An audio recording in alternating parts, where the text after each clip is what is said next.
আল্লাহ পাক রব্বুল আলামিন দয়ার সাগর রব্বে কারীম আল্লাহ সুবহানাহু ওয়া তাআলা দুনিয়ার সকল মানুষদেরকে জানিয়ে দেয় ওয়ালানাবলুওয়ান্নাকুম বিশাইইম মিনাল খাউফি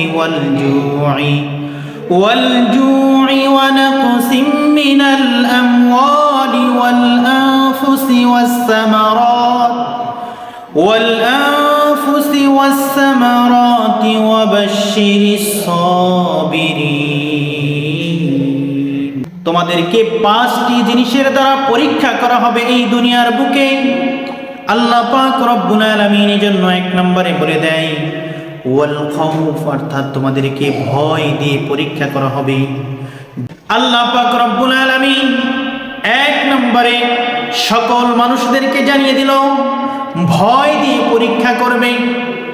এই দুনিয়ার ভিতরে যে যত ক্ষমতাবান ব্যক্তি হোক না কেন, আল্লাহ পাক রব্বুল আলামিন মৃত্যু নামক ঘন্টা যখন বাজিয়ে দিবে, তখন তোমার যত ক্ষমতা থাক না কেন, শক্তি থাক না কেন, সকল ক্ষমতা শেষ হয়ে যাবে, সকল শক্তি শেষ হয়ে যাবে। তখন কিন্তু আল্লাহ পাক রব্বুল আলামিনকে তোমার ভয় পেতে হবে। কথা বলেন ঠিক কিনা?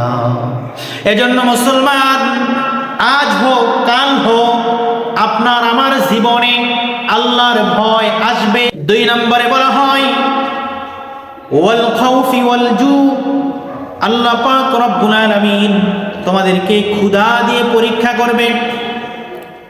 আল্লাহ পাক রব্বুল আলামিন দেখেন অনেক মানুষকে এমনও রয়েছে, টাকা আছে, অর্থ আছে, সম্পদ আছে, সব কিছু থাকা সত্ত্বেও ওই ব্যক্তি ঠিক মতো খাবার খেতে পারে না, শুধু চিনি ছাড়া চা খেতে পারে, ঠিক মতো গোস্ত দিয়ে ভাত খেতে পারে না, ভালো মতো খাবার খেতে পারে না। কারণ তার সমস্যা, বিভিন্ন রকমের সমস্যার কথা ডাক্তার তুলে ধরেছে, এটা খেলে তোমার জীবন শেষ হয়ে যেতে পারে। এজন্য দেখেন আল্লাহ পাক রব্বুল আলামিন কাউকে সম্পদ দেওয়ার পরেও, অর্থ দেওয়ার সত্ত্বেও তোমার কাছ থেকে আল্লাহ পাক রব্বুল আলামিন খানাকে ছিনিয়ে নিয়ে গেছে। এই পাঁচটি বিষয় একে একে আমাদেরকে ধরা দিবে। আমাদের কাছে পাঁচটি বিষয় আসবে।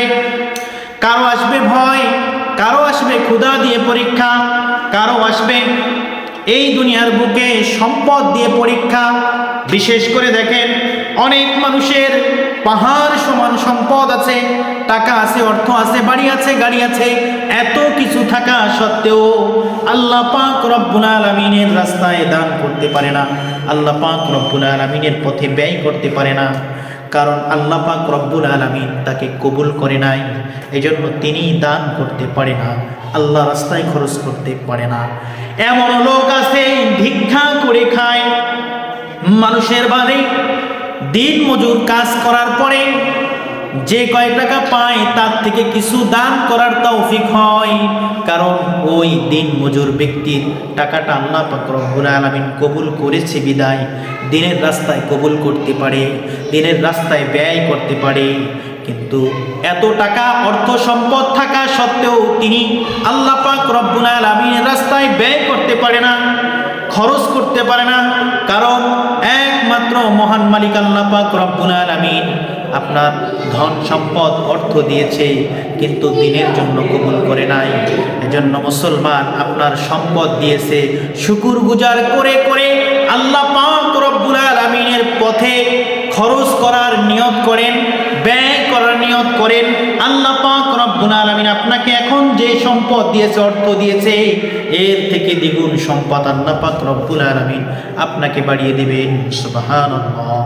প্রিয় মুসলমান, একটু খেয়াল করে দেখেন আল্লাহ পাক রব্বুল আলামিন এই দুনিয়ার বুকে আমাকে, আমাদের সকলকে আরো পরীক্ষা করবেন ফসল দিয়ে। ওয়াসসামারাত, ফসল দিয়ে আল্লাহ পাক রব্বুল আলামিন আমাদের সকলকে পরীক্ষা করবেন। দুনিয়ার ভিতরে আমরা ফসল ফলাই, অনেকে ধান, গম, বিভিন্ন জিনিস আমরা চাষ করি। চাষাবাদ করতে গেলে দেখা যায় এক পর্যায়ে যখন ফসল কাটার সময় চলে আসে, অনেক সুন্দর ফসল দেখা যায়, যখন কাটতে যাবে এর কিছুদিন আগে ফসলটা যখন পোকায় ধরে ফেলে, পোকায় যখন ফসলগুলো খেয়ে ফেলে, তখন আমরা আল্লাহ পাক রব্বুল আলামিনকে গালি দিই যে আল্লাহ আমারটা দেখলো অন্যজনারটা দেখলো না। এইভাবে আমরা আল্লাহ পাক রব্বুল আলামিনকে গালি করি, গালি দিয়ে আল্লাহর সাথে খারাপ আচরণ আমরা করে থাকি, কথার দ্বারা কাজের দ্বারা বিভিন্ন আমরা কটূক্তি করে থাকি। মোট কথা আমাদের সকলকে এটা বুঝতে হবে যে আল্লাহ পাক রব্বুল আলামিন সম্পদ দেওয়ার মালিক, অর্থ দেওয়ার মালিক, ফসল দেওয়ার মালিক, সব কিছুর মালিক আল্লাহ পাক রব্বুল আলামিন। কোরআনেই তো বলে দিয়েছে ওয়াস-সামারাত, তোমাদেরকে আল্লাহ পাক রব্বুল আলামিন ফসল দিয়ে পরীক্ষা করবে। এক সিজনে ফসল ভালো হবে আর এক সিজনে খারাপ হবে। এইভাবে আল্লাহ পাক রব্বুল আলামিন তোমার আমার ঈমানটাকে যাচাই করবে, ঈমানটাকে পরীক্ষা করবে। এরপরে আল্লাহ পাক রব্বুল আলামিন আয়াতের শেষ অংশে বলে দেয় ওয়াবাশশিরিস সাবিরিন, তোমরা যদি সবাই এই 5টা বিষয়ের উপরে ধৈর্য ধারণ করতে পারো, তাহলে আল্লাহ পাক রব্বুল আলামিন তোমাদের সকলকে উত্তম প্রতিদান দান করবে। এজন্য মুসলমান, আমরা আল্লাহ পাক রব্বুল আলামিন যে কোনো মুহূর্তে আমাদেরকে পরীক্ষায় ফেলতে পারে, বিপদে ফেলতে পারে, মুসিবতে ফেলতে পারে, যে কোনো বিষয় দিয়ে আল্লাহ আমাদের পরীক্ষা করতে পারে। সর্বোপরি কথা থাকবে এটা যে আল্লাহ যে হালতেই আমাদেরকে পরীক্ষা করেন না কেন, সেই হালতে যেন আমরা উত্তীর্ণ হই। এজন্য রবের কাছে বেশি বেশি মালিকের কাছে দোয়া করা যে মালিক তুমি আমাদেরকে এমন পরীক্ষায় আমাদেরকে ফেলো না যেই পরীক্ষায় আমরা কখনো উত্তীর্ণ হতে পারবো না। রবের কাছে জন্য বেশি বেশি দোয়া করব, মালিক আমাদেরকে তুমি তোমার এই পরীক্ষার ভিতরে উত্তীর্ণ হওয়ার মতো তৌফিক দান করো। এইভাবে আল্লাহর কাছে দোয়া করা, আল্লাহর কাছে বলা আল্লাহ আমাকে উত্তম রিজিকের ব্যবস্থা করে দাও, উত্তম জিনিসের আমাকে তুমি ফয়সালা করে দাও, যেটা তুমি ভালো চাও সেটাই আমার জন্য কল্যাণকর করে দাও। এইভাবে রবের কাছে বেশি বেশি আকুতি মিনতি করা।